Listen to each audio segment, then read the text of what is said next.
Purunga coal block जन सुनवाई की तारीख जल्द घोषित होने के संकेत। धर्मजयगढ़ ब्लॉक के पुरुंगा गांव में अंबुजा सीमेंट कंपनी का प्रस्तावित कोल ब्लॉक एक बार फिर सुर्खियों में है। करीब एक महीने पहले 11 नवंबर को निर्धारित पर्यावरणीय जन सुनवाई ग्रामीणों के तीखे विरोध के कारण स्थगित करनी पड़ी थी। सुनवाई से एक दिन पहले प्रशासन ने कार्यक्रम रद्द कर दिया था, क्योंकि प्रभावित ग्रामीणों के लगातार दिन रात चल रहे आंदोलन ने जिला प्रशासन को पीछे हटने पर मजबूर कर दिया था। अब सूत्रों के अनुसार पर्यावरण जन सुनवाई की नई तिथि जल्द ही घोषित होने वाली है। इस बीच गांव और आसपास के क्षेत्रों में हलचल तेज हो गई है। ग्रामीणों के बीच ऐसे लोगों को लेकर नाराजगी देखी जा रही है जो पहले खुद को ग्रामीणों का हमदर्द बताते थे, पर अब कथित रूप से कंपनी कार्यालयों के चक्कर काटते नजर आ रहे हैं। स्थानीय लोगों का आरोप है कि जैसे ही जन सुनवाई की नई तारीख को लेकर चर्चा शुरू हुई, कुछ दलालनुमा लोग अदानी समूह के कार्यालयों का रुख करने लगे हैं।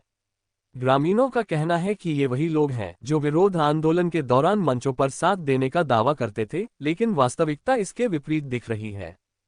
ग्रामीणों ने यहां तक कहा कि यदि किसी को भी संदेह है तो अदानी ऑफिस के सीसीटीवी फुटेज देखने से स्थिति साफ हो जाएगी कि कौन लोग बार बार संपर्क में हैं और किस नियत से दौरे कर रहे हैं। इधर कंपनी पक्ष द्वारा जन सुनवाई की तारीख जल्द घोषित करने की मांग प्रशासन को भेजी गई है। वहीं प्रभावित गांवों के निवासियों ने साफ कहा है कि उनकी अनुमति और संतुष्टि के बिना किसी भी प्रकार की सुनवाई या प्रक्रिया आगे बढ़ाना प्रशासन और कंपनी दोनों के लिए मुश्किल होगा।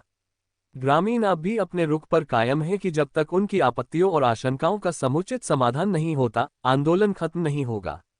आने वाले दिनों में जन सुनवाई की तारीख घोषित होने के साथ ही पुरुंगा में माहौल और गर्मा सकता है। यहाँ समर्थन करती है तो कानून अपराध है। अरे 5 क्षेत्र है, ना तहसीलदार का चल रहा है, ना कलेक्टर का चल रहा है, ना सरकार का चल रहा है।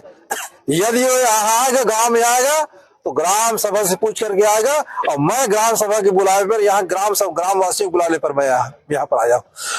न मैं तहसीलदार के आदेश पर नहीं आया हूँ। तहसीलदार को पता होना चाहिए 244 के बारे में। तहसीलदार को पता नहीं है तो पढ़ ले कानून, संविधान पढ़ ले। 244 को पढ़ना चाहिए उसको, आदेश निकालने से पहले। पेश एक्ट क्या हो जानना चाहिए उसको, 244 क्या हो जानना चाहिए उसको। यहाँ पर कानून की बात करने वाले अधिकारी कानून पढ़ क्या, मैं एडवोकेट हूँ, मैं जानता हूँ उस चीज को। मैं यहाँ पर आया हूँ गांव वालों को समर्थन देने के लिए, और समर्थन दे करके मैं कहना चाहता हूँ कि पुलिस प्रशासन होश में आए, कंपनी के खिलाफ, कंपनी के साथ खड़े होने का दुस्साहस मत करे।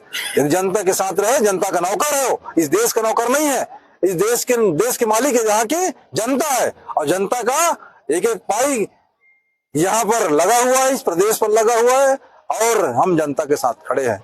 इसलिए यहाँ के तमाम जो है प्रशासनिक अधिकारी जो अपने आप को मालिक समझ बैठे हैं, जनता के मालिक नहीं है, जनता के नौकर हैं, तो जनता के नौकर बन के रहें, काम करें और जनता के हित में काम करें और संवैधानिक रूप से काम करें।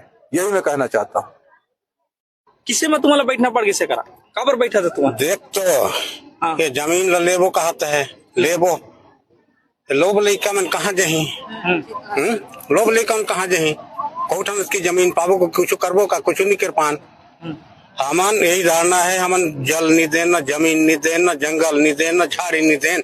हमार हिदन 14 ठन नहीं पूरा भेड़ के लक मार मोरवाए तो दे ताले अपन ते कामे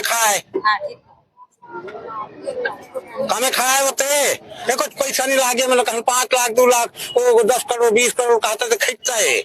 ओ सब लोग तो दे ढोड़ा में जैसे भी मैं है ढोड़ा है, कोर तो है कहाँ पुलिया की आपकी यहाँ। मैं तो धारणा दे रहा, मैं अकेला हूँ, मेरे बीवी नहीं है, मेरे बच्चे लोग हैं, लेकिन मैं ठंडा रहा हूँ, चाहे को जान चला जाए। ग्रामीण सजन सियान तरफ ले मैं मेरा गर्दन कर जाही तो कर जाही, लेकिन यह में हटो नहीं। चाहे तहसीलदार आए, चाहे एसडीओ आए, चाहे विधायक आए, चाहे मंत्री आए, मतलब पूछ मान ले, बाद ले पूछी। अकेला में खड़े हो।